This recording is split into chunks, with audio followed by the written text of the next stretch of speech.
With 2 silvers and a bronze medal in the past 3 years, head coach Roger Ronberg has high expectations for his team, and the preparation that goes into the 2011 edition of Team Sweden goes back a fair ways.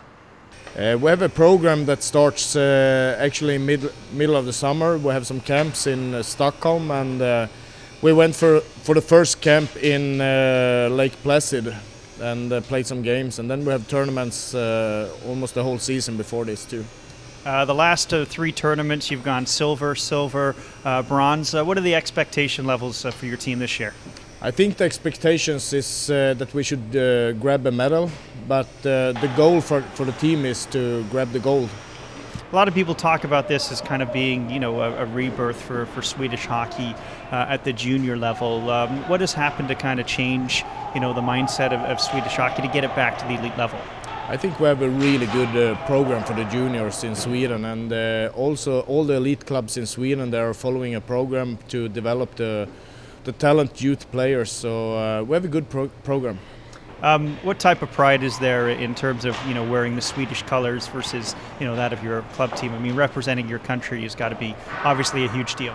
It is, and we have a lot of young players going in this program, and they are how should I say, developing with a feeling that they want to represent the country, and we have also the older players giving back a lot to those kids. How is this, tournament being received back home, in Sweden in terms of how the Swedish people view your team and how they're following it? It's really huge. It's bigger than the men's World Championship, and the last year we had 1.5 million looking at the last games, and we only have 8 million people in Sweden, so it's huge. Quick last question for you. What's it been like training here in St. Catharines in preparation for going for Buffalo? What's the area been like to be with in terms of tournament preparation?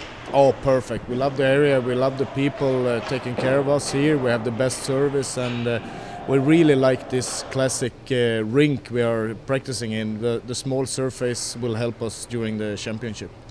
Winger Rickard Rakell is the 2nd youngest member of Team Sweden at this year's tournament, and he feels a lot of pride in pulling on the Swedish sweater and competing for his nation. It's amazing. I didn't have that feeling that I would make the World Junior team this year, but as long as the season has gone, it feels better and better, and it's always an honor to put on the Swedish jersey. A lot of people are talking about Canada and the United States and Russia. Not as many people talking about Sweden. You kind of happy with an underdog role? Is that kind of used as motivation? I don't know really. I don't think that doesn't matter for the team. We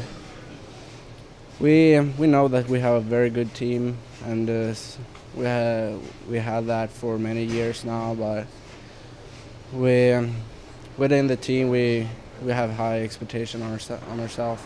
What can you take from your experience in the Ontario Hockey League and bring to this tournament, and how different is the international game from what you've been playing in the Ontario Hockey League?